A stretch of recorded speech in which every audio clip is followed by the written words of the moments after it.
Good morning and welcome to the meeting of the Planning and Zoning Commission. Today's date is September 7th, 2022. This meeting will now come to order. We'll begin with a moment of silence.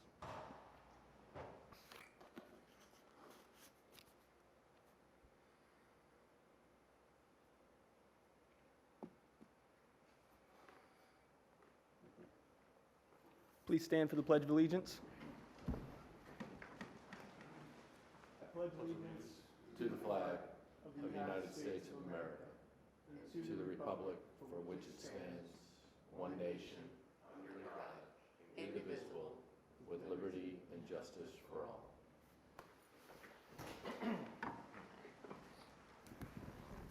Madam City Clerk, will you please call the roll? Yes, Chair. Before I call the roll, I would like to announce that Commissioner Safranek requested to be excused, and I will mark her so. Apking? Here. Benny? Here. Marker? Here. O'Connor? Here. Summers? Here. York? Here. Fioretti? Here. Schwartz? 8 present, 1 excused. Thank you. Next item on the agenda is item 5, approval of minutes. A copy of the August 3rd minutes have been distributed to all the members for their review. Is there any discussion regarding those minutes? Seeing none, do we have a motion to approve the minutes as presented? Motion to approve. Second. Motion to approve the minutes as presented by Commissioner O'Connor and a second by Commissioner Summers. Madam City Clerk, will you call the roll? Apking? Aye. Benny? Aye. Marker? Aye. O'Connor? Aye. Summers? Aye. York? Aye. Fioretti? Aye. All ayes, motion carried. Thank you. Next on the agenda is item 7A, ordinance 83-22. Is the applicant in attendance and looking to make a presentation at this point? Not at this point, sir. I'll now turn over to city staff. Thank you. For the record, my name is Wyatt Daltrey. I'm a planning team coordinator with the city's planning division. My credentials may be obtained at the city clerk's office. Today, what we have before you is a privately initiated future land use map amendment, which involves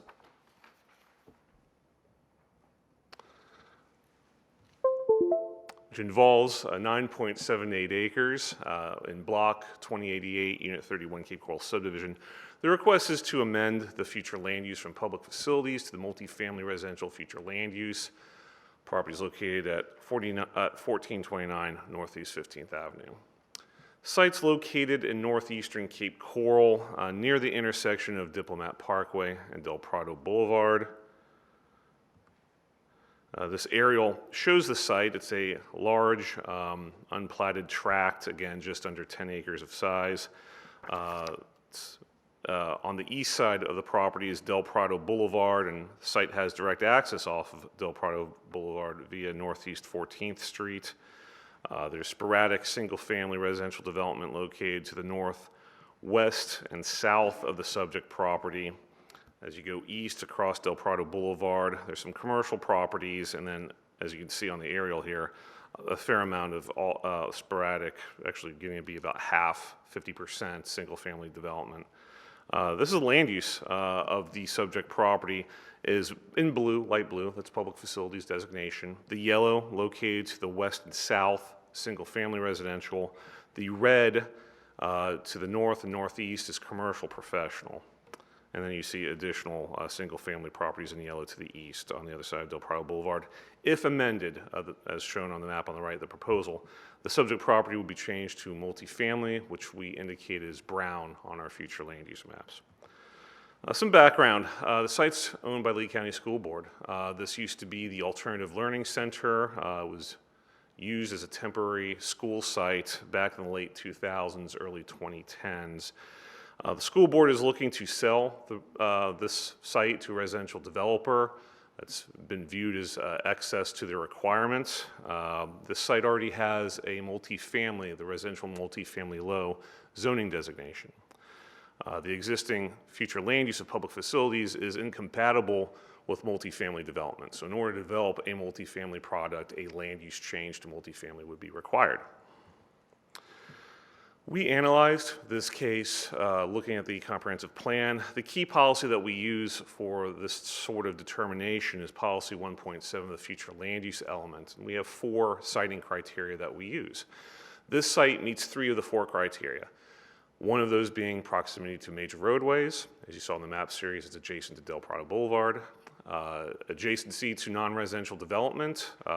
There's commercial to the north, north and northeast along Diplomat. It's within a quarter mile of this site.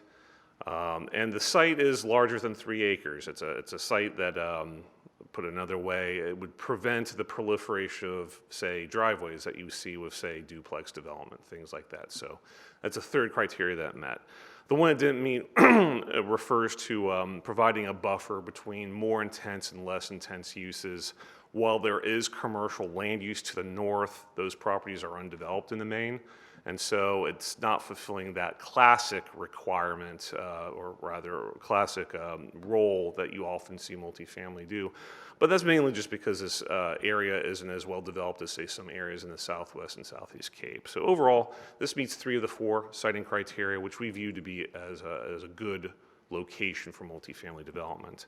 In addition, this request meets the housing goal of the comprehensive plan by providing additional options for residents within Cape Coral. Given the size of this property, we have an opportunity to provide multifamily residential development aside from duplexes. As you well know, we have a deficiency in larger scale multifamily development outside of duplexes, so this would help with that. So to conclude, this proposed amendment is consistent with the comprehensive plan. Staff recommends approval, and I'll stand by for any questions. Thank you, Wyatt. This is a public meeting. I would now like to open to public input. Any members of the audience wishing to speak, please go to the far. I don't know, is the applicant going to give a presentation? Didn't realize, sorry about that. Go right ahead. Yes, good morning. My name is Melanie Greenwood, and I am the Vice President of Development Programs with Birdsong Housing Partners. This morning I have with me Adriana Suarez. She is our Director of Site Development. Unable to join us is Marcus Goodson, the Executive Director of the Lee County Housing Authority and our partner in our development for this site. In 2020, the Lee County Housing Authority did a competitive solicitation for an affordable housing developer, and through that process, Birdsong Housing Partners was selected. We then began working together to look for a site for an affordable housing development, and Mr. Goodson brought us 4 options from the Lee County School District. In evaluating those, this site at 15th Avenue in Del Prado was in a good location for affordable housing. It's close to commercial. The Del Prado Linear Park is right there for wide sidewalks. Pine Island Road is down the street with access to public transportation. There's a Walmart, there's a Target, there's a Publix, there's a CVS. There's amenities that are good for families that are moving into the area to be able to have a high quality of life. I can answer any more questions that you have. That's a high level of what we're intending to do. And I would like to thank you for your time this morning, and thank you, Wyatt, for the time you put into this presentation. Thank you so much. I'm sorry for skipping over you there. Thank you. So this is a public meeting. If any members of the public wish to speak at this time, please go to the far podium and state your name and address for the record.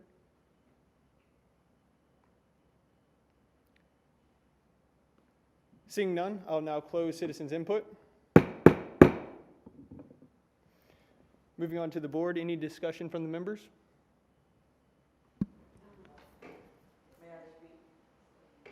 Oh, I apologize, I didn't see you there.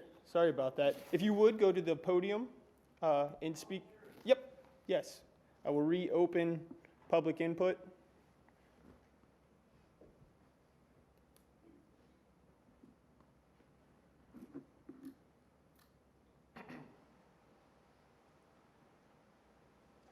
Good morning. My name is Sharon Burkholder, and I live at 1417 Northeast 15th Terrace. According to this map, my home would be part of your redistricting. I've been in my home 3 years. And I've done a lot of work to it. I can't afford to buy another home.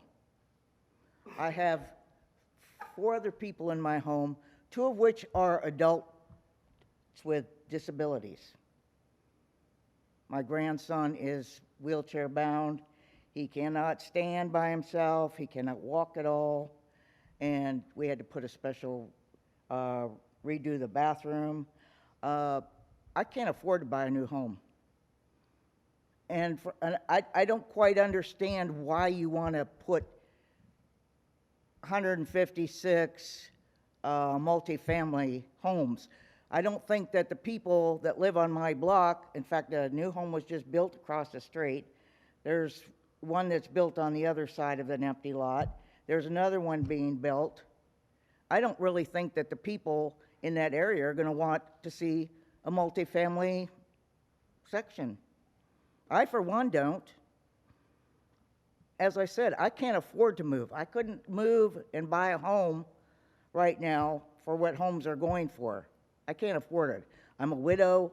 I work. I'm a caregiver, and I can't do it. So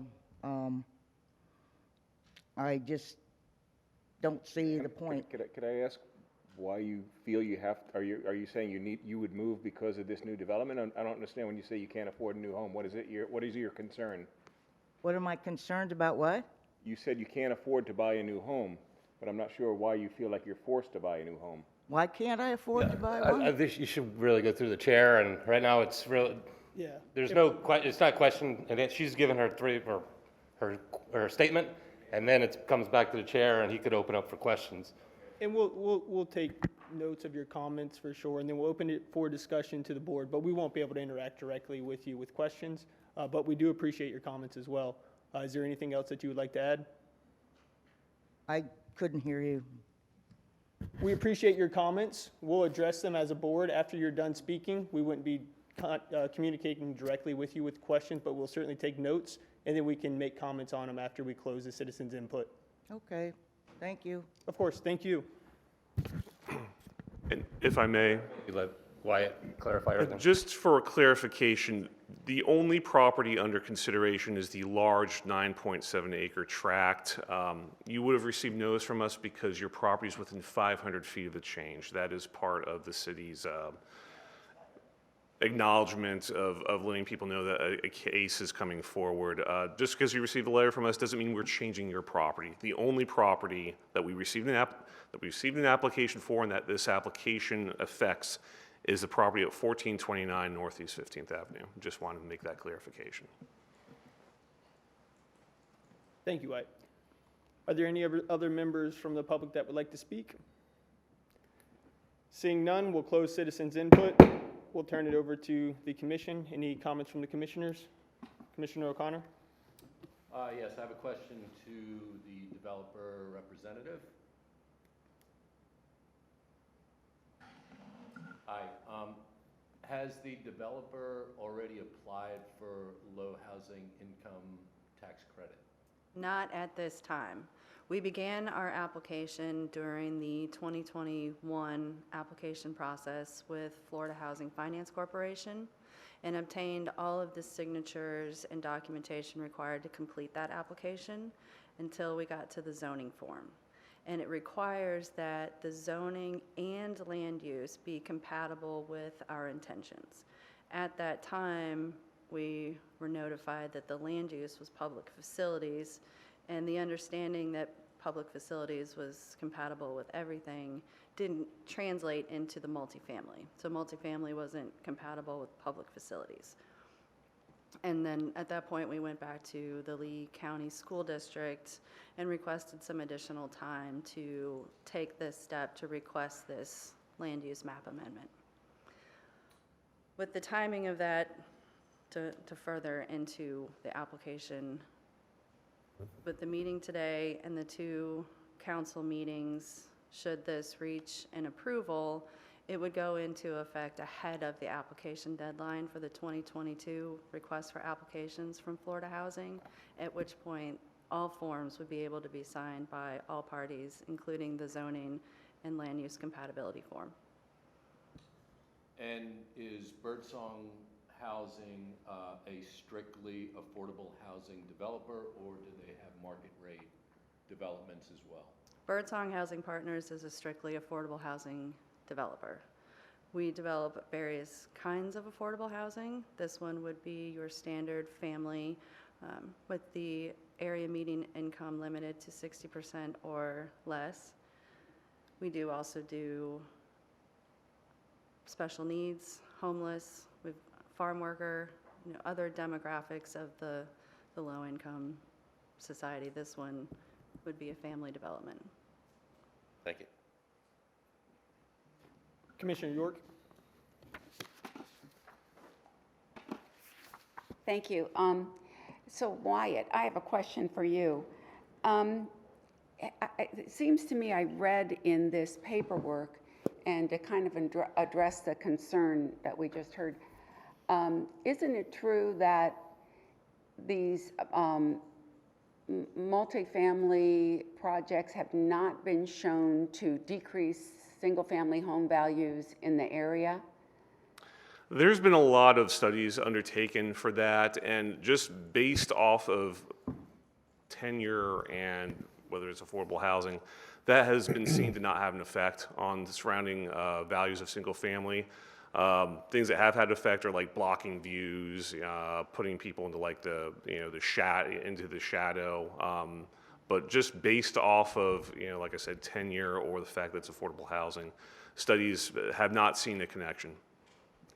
Okay, and in this case, the view that they're blocking would probably be Del Prado. So in some ways, it seems to me that's a positive. The other question I have is, we're only determining whether it's appropriate to move to multifamily for the future land use. We're not looking at whether it's affordable housing or not affordable housing. That is correct. Basically, what this request is, it's a binary question here. Is multifamily appropriate at this location? Yes, no. That's basically it. We do not differentiate at the land use stage, or really even in the zoning stage, whether it's affordable or market rate. At the zoning stage, we do make depending on the zoning district, there could be a different type of multifamily, but that's not discussed at the land use stage. So. Right. Okay. Thank you. Yeah, you're welcome. Commissioner Apkin? Thank you, Chair. Question for you, Wyatt. We have not established density on this property yet, correct?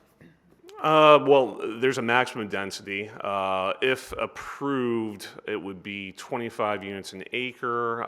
The RML zoning has a maximum density of 16, and that the zoning rules. So at maximum, you could see 16 units an acre, and if I recall my case report correctly, I believe that came out to about 156 units for the site. But I do not know if the applicant wishes to build up to that maximum density. Okay, thank you. You're welcome. Commissioner, if you're ready. Yes, why, just to confirm that this application, this action would only affect this one property. None of the surrounding properties would have any zoning change at all. Absolutely. Okay, so this wouldn't affect your property, ma'am, at all.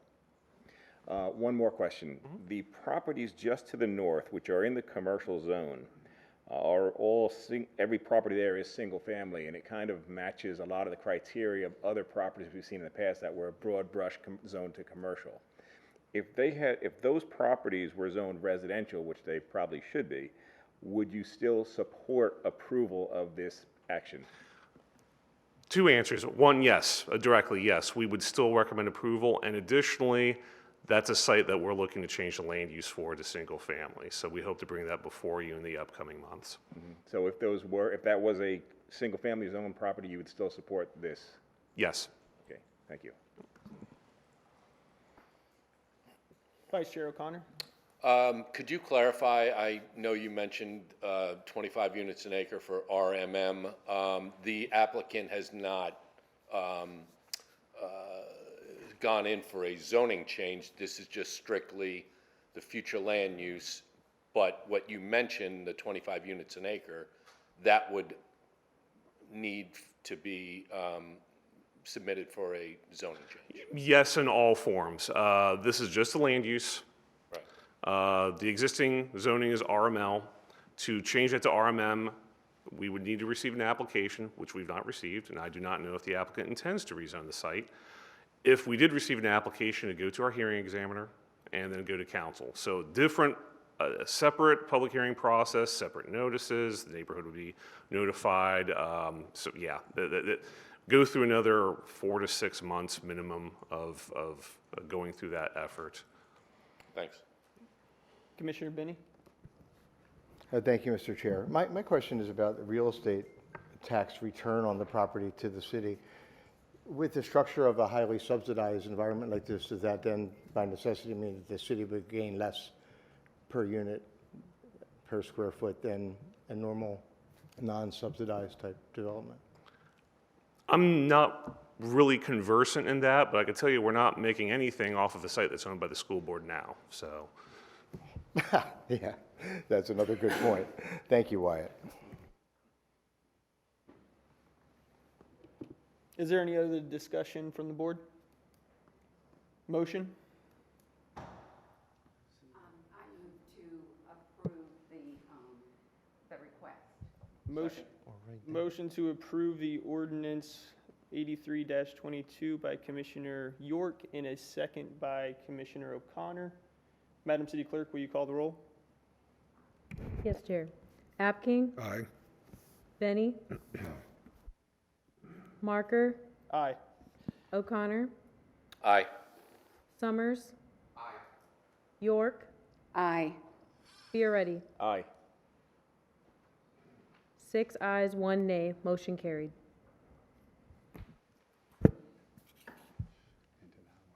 Thank you, Madam City Clerk. The next item on the agenda is item 8, citizens input. I would now like to open this meeting to citizens input. Any members of the audience wishing to speak, please go to the far podium and state your name for the record. Seeing none, we'll close citizens input. Moving on to item 9, staff updates. Are there any updates from staff? Staff has no updates at this time. Thank you. Item 10, other business. Is there any other business to discuss from the city? Seeing none. Moving on to item 11, member comments. Are there any comments from the members? Seeing none, we'll move on to item 12, time and date of the next meeting. The next regular meeting for the Planning and Zoning Commission is scheduled for Wednesday, October 5th, 2022 at 9 a.m. in council chambers. Do I have a motion to adjourn? Motion to adjourn? Motion to adjourn by Commissioner O'Connor, and a second? Second. Second by Commissioner Summers. Meeting is adjourned.